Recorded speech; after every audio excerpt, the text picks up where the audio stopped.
Hello everyone. ये हमारी book है BHDC 134 हिंदी गद्य साहित्य। इसमें हमारे चैप्टर नंबर जो 7th और 8th है वो हमारा इस आकाशदीप नामक जो ये कहानी है जो कि जयशंकर प्रसाद जी ने लिखी है, इसी से रिलेटेड है। तो इस वीडियो में हम आज इस कहानी का सार देखते हैं। इस कहानी को पहले हम समझ लेते हैं कि कैसे क्या कुछ ये कहानी है।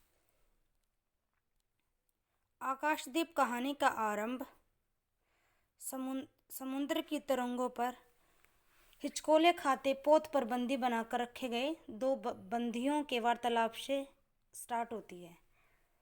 दोनों बंदी एक दूसरे से अपरिचित और अनजान हैं।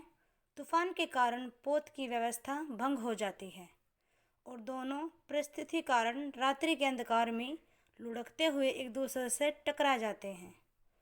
दोनों ही बंधन मुक्त होना चाहते हैं और वो दोनों अपने इस प्रयास में सफल भी हो जाते हैं। जब दोनों खुशी के मारे एक दूसरे को गले लगाते हैं तब उन्हें पता चलता है कि उनमें से एक स्त्री है और दूसरा पुरुष है। स्त्री का नाम चंपा और पुरुष का नाम बुधगुप्त है। चंपा पोत अध्यक्ष मणिभद्र के प्रहरी को इकलौती किशोर क्षत्रिय पुत्री है। 8 बरस से पोत ही उसका घर है। मतलब जो ये हमारी इसमें जो नायिका है उसका नाम क्या है, चंपा है, जो कि इकलौती पुत्री है किसकी, मणिभद्र जी की, और जो कि 8 साल से इस पोत पर ही रह रही है। बुधगुप्त एक युवा जलदस्यु है जो ताम्रलिपित का क्षत्रिय है। जो बुधगुप्त है वो एक क्षत्रिय है। ये दोनों हमारे इस कहानी में मेन पात्र हैं। पोत को लूटने के उपक्रम में चंपा के पति बुधगुप्त के हाथों मारा जा चुका है। मतलब बुधगुप्त के हाथों ही जो चंपा के पिता हैं मणिभद्र जी उसकी डेथ हो चुकी है। पोत अध्यक्ष मणिभद्र ने अपनी काम वासना की तृप्ति में विफल होकर चंपा को बंदी बनाकर रखा। स्वतंत्र युद्ध में मणिभद्र चंपा और बुधगुप्त द्वारा मारा जा चुका है। पोत के नायक ने युद्ध में परास्त होकर उनकी शरण ले ली है। 2 दिन पश्चात पोत एक नए द्वीप पर लंगर डाल देता है। बुधगुप्त उस द्वीप का नाम चंपा द्वीप रख देता है।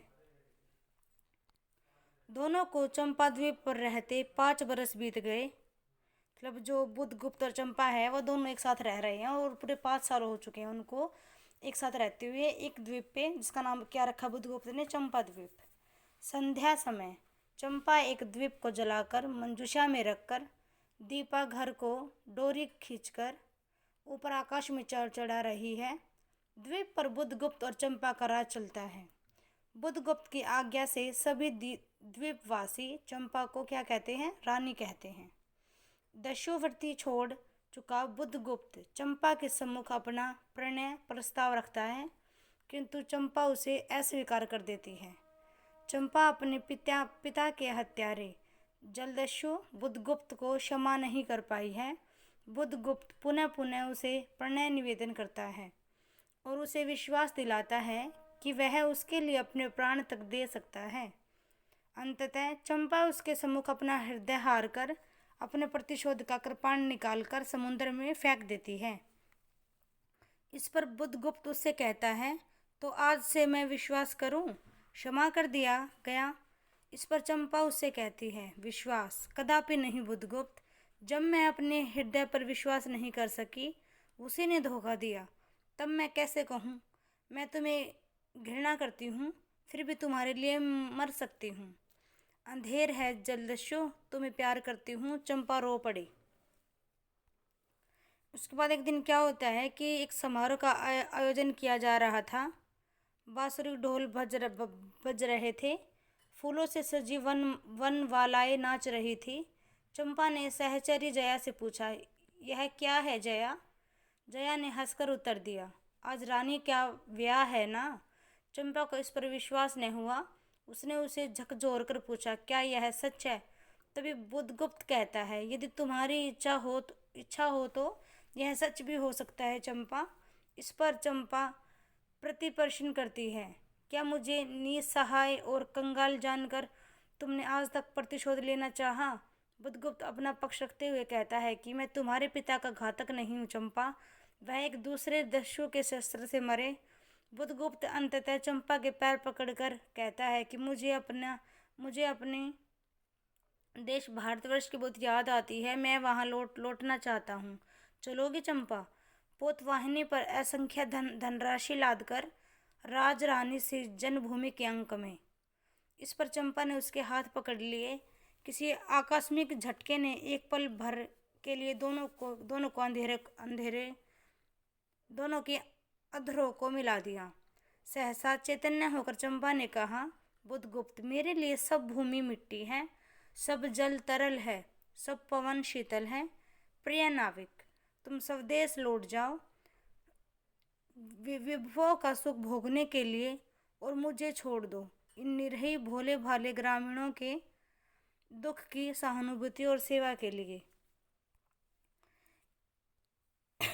इसके अलावा एक दिन स्वर्ण रहस्य के प्रभात में चंपा ने अपने दीप स्तंभ पर से देखा सामुद्रिक नाविकों की एक श्रेणी चंपा का अपकूल छोड़कर पश्चिम उत्तर की ओर महाजल व्याल के समान सतरण कर रही है। उसकी आंखों से आंसू बहने लगे। यह कितनी भी शताब्दियों पहले की कथा है। चंपा आजीवन उस दीप स्तंभ में आलोक जलाती रही, किंतु उसके बाद भी बहुत दिन दीप निवासी उस माया ममता और उसने सेवा की देवी की समाधि सदृश पूजा करते थे। एक दिन काल के कठोर हाथों ने उसे भी अपनी चंचलता से गिरा दिया। अब ये हमारी कहानी थी। अब हम देखते हैं इस कहानी का उद्देश्य क्या था। प्रस्तुत कहानी आकाशदीप में भारतीय संस्कृति और सभ्यता के प्रभाव का अतीत काल में सुदूर पूर्व तक विस्तार दिखाने ही इसका मुख्य उद्देश्य है। मतलब अपनी संस्कृति और सभ्यता को दिखाना ही इस कहानी का उद्देश्य है। साथ ही प्रेम और कर्तव्य के सुंदर संघर्ष में अंततः प्रेम पर कर्तव्य की विजय की घोषणा के द्वारा कर्तव्य निष्ठा की प्रेरणा देना भी इस कहानी का एक महान उद्देश्य रहा है। निष्कर्ष रूप में यही कह सकते हैं कि प्रसाद जी ने आकाशदीप कहानी में अति साधारण एवं नगण्य मानवों जैसे कि चंपा और बुद्धगुप्त में भी भावना और मानवता का उत्कृष्ट विकास दिखाकर मानव जीवन की तात्विक एवं संवेदनशील एकता का उद्घोष किया और वसुधैव कुटुंबकम की भावना का प्रचार और प्रसार करके उल्लेखनीय कार्य किया। तो ये थी हमारी आकाशदीप स्टोरी कि कैसे क्या स्टोरी में होता है। उसके बाद हमने इसका उद्देश्य देखा कि इसका मोटिव क्या था इस वाली स्टोरी का। इसके बाद हम चैप्टर नंबर 7 और 8 जो कि इस कहानी से ही रिलेटेड हैं वो उसको करेंगे हम 1 बाय 1। तो हमने ये देखी आज इसकी स्टोरी, आप इसको एक बार अच्छे से देख लेना और आपको इससे मतलब आपको इसके अच्छे से समझ हो जाएगी। ये हमारी स्टोरी थी, ये इसका उद्देश्य था और ये हमारी स्टोरी कंप्लीट हो जाती है। Thank you everyone.